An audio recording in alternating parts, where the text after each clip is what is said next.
It's the big news we go over today is the Toronto Maple Leafs have made more moves in what has been a crazy past few days of transactions and shuffling around the board. The Leafs have made more moves, but not only that, we have some huge updates surrounding Chris Tanev and his return as well as some interesting notes surrounding John Tavares that has NHL fans outside of the Toronto Maple Leafs absolutely horrified, and us Leafs fans absolutely ecstatic. A ton to go over on this episode, folks. You're going to want to stay tuned till the end of the video, but before we get into it all, if you're part of the percentage who aren't subscribed to the channel, quick reminder, hit that subscribe button there. So lots to go over today, and obviously the Leafs are in an interesting point right now. There's a lot of transactions happening, Caden Primo getting waived, the David Kampf situation, but also some big updates on Chris Tanev. But let's start with, before we get into anything, the move. Now, Dennis Hildeby is officially called back up to the Toronto Maple Leafs, meaning that Joseph Woll is now beginning his return in the AHL. So a lot of things here with Joseph Woll beginning his return in the AHL, Primo being waived, and Hildeby serving as the backup. Stolarz is starting in net again tonight at home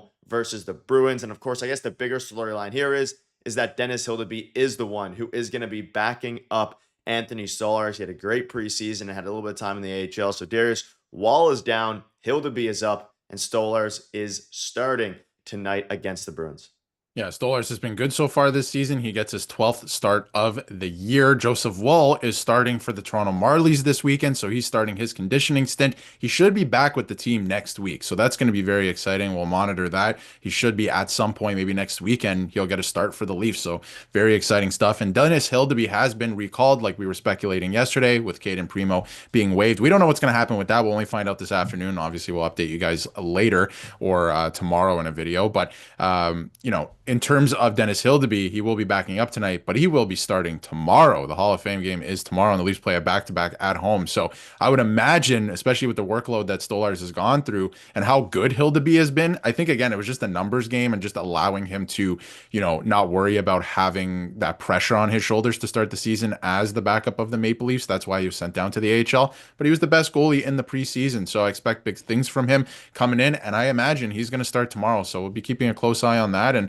loaded weekend with Leafs hockey this weekend, back-to-back, and both games at home. Yeah, Stolarz, for him, this is his 12th start in 15 games this year, which the biggest question is, of course, how well is he going to be able to keep up? I suspect, rather, he'll keep up pretty good with this. And some big games coming up here. I mean, the schedule hasn't been easy, hasn't been kind to them. They're starting to turn it around. And speaking of turning it around, Chris Tanev is officially back on the ice just 1 week since he was stretchered off in Philadelphia. Now, the update came a few days ago when we covered it that he's progressing better than at least we initially thought when he first went down with the stretcher, or went out with the stretcher, sorry.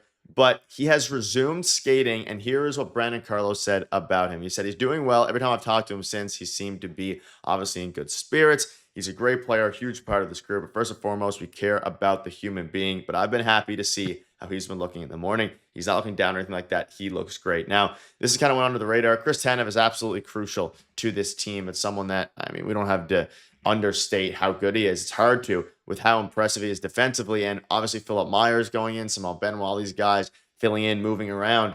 Him back on the ice, he is progressing really well, according to Craig Berube, and should be looking to make his return at some point. No set date yet, but Craig Berube also came out following these Brandon Carlo comments and said that he is progressing in the right direction. So I'd say still a little bit away, but some very good news on that front as well. Yeah, he's only just started skating, right? So he's still a little ways away, I think, at this point, but he's a crucial defenseman for this team. And yes, they're finding their footing as a team now, and they actually played a really good game against Utah with even Simone Benoit out of the lineup, who I imagine is going to be returning to the lineup tonight as well against the Boston Bruins.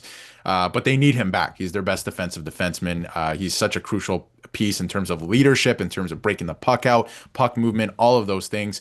Obviously not an offensive defenseman, right? But they have other guys to do that for the team. So he's such a big part of this team in different aspects of the game that they need him back ASAP. And he's not one to miss a lot of time. It looks like he's probably hurt, pretty significantly hurt, to be missing this much time this season. So hopefully he's progressing well. Looks like he is. He's skating again, and they need him back desperately. I think he's a big part of this team, and obviously for the playoff run as well. Yeah, and that's what down below.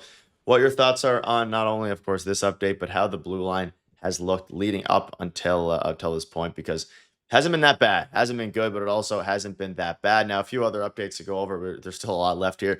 David Kampf and his agent, JP Barry, are exploring all their options and will decide by Monday, so he's still suspended by the Leafs surrounding the Marlies. So the good news here is that this will not be a distraction. There's also some reports that they're on amicable terms, David Kampf and the Leafs. So Yep. maybe it isn't quite as bad as a lot of people, thought. They're probably going to work out a trade or a termination. I can't imagine he remains with the team after this, though.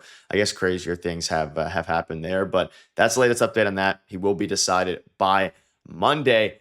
And also, let's talk about the 5-on-5. But first, there's any thoughts on the David Kampf situation? Again, we covered it yesterday. Nothing too crazy, but it is notable that they are going to have a decision in the next 48 hours. Yeah, if you look at all the reports and if you've watched our last couple of videos, I think this is headed for a termination on Monday. That's going to be the final decision because he wants to play in the NHL somewhere else. The Leafs don't want to make a trade for nothing. We know that they don't want to trade any of their bottom six guys or any of their depth guys for nothing. And that's probably what's going to happen because they've been trying to trade him since earlier this summer and they haven't been able to. So I think it's headed for a termination, but we'll find out on Monday. And it sounds like, both sides are okay with it. They just want to get something done. They just want a resolution. Yeah, let us know if you want him traded or if you think a termination will be fine. But something we need to talk about now, obviously tonight, they're playing with a lineup that is supposedly going to look similar to this. Of course, movements have been made, around the board. Easton Cowan's starting, I think, today or tonight with the Marlies in the top line. So he's making some impact whenever the next game is. And of course, that third line is going to be very crucial to keep an eye out on as well. Dakota Joshua has been playing pretty good recently. But Craig Berube finally came out and spoke out about the Leafs being first in 5-on-5 offense, but terrible on the power play. And he said that he's not making excuses, but he gets one power play a game, maybe two. So he's doubling down on what we covered yesterday. It's a little bit of a problem for sure. Now I'm saying we have to do that a better job, of course, of executing our power play with the chances we have. And I think that's really what it boils down to. There's been plays that we've had, of course, that we've been in tight or had good chances. We missed a net. We didn't execute well enough. Now, this is no, surprise. We know how good the 5-on-5 has been. A lot of that is attributed to how good John Tavares has been, which we can have a whole video dedicated to how good he has been. Some of the, outplaying his market value, outplaying his contract projections by like double, right? You see their market value, 9.2 million, only he's getting paid 4.4. He deserves this whole other video.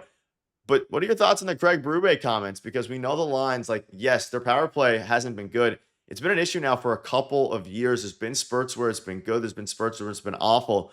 But they have the talent here to, in theory, be not the worst, but one of the best power plays in the league. And I don't think it boils down to not getting enough power plays.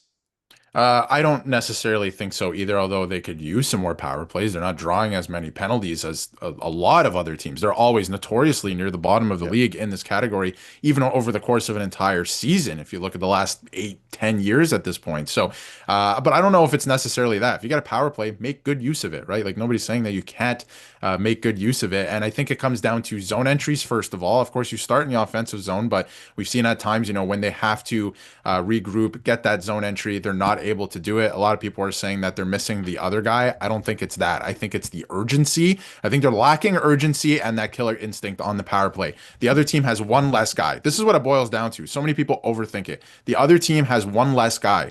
Take advantage of that. Don't take your time. Don't stretch out the 2 minutes. Try to score a goal. Get the puck to the net. Create some chaos, some controlled chaos. Of course, they have a system. They have a guy in the bumper position, usually Tavares, but obviously they swap around. And one thing I noticed about some other teams, if you look at the Edmonton Oilers power play, there is so much movement. Guys are moving constantly, and the Leafs is very static. Guys are just standing still. They're moving the puck around, and then maybe a play will come of it, a set play that other teams obviously have video on, right? So if you look at the Oilers and some other teams, even Colorado, guys are moving constantly. They're moving the puck. They're snapping it around. They're moving to another position. It's hard to cover that. So I think they have to move towards more of that, have some more movement on the power play and just that killer instinct.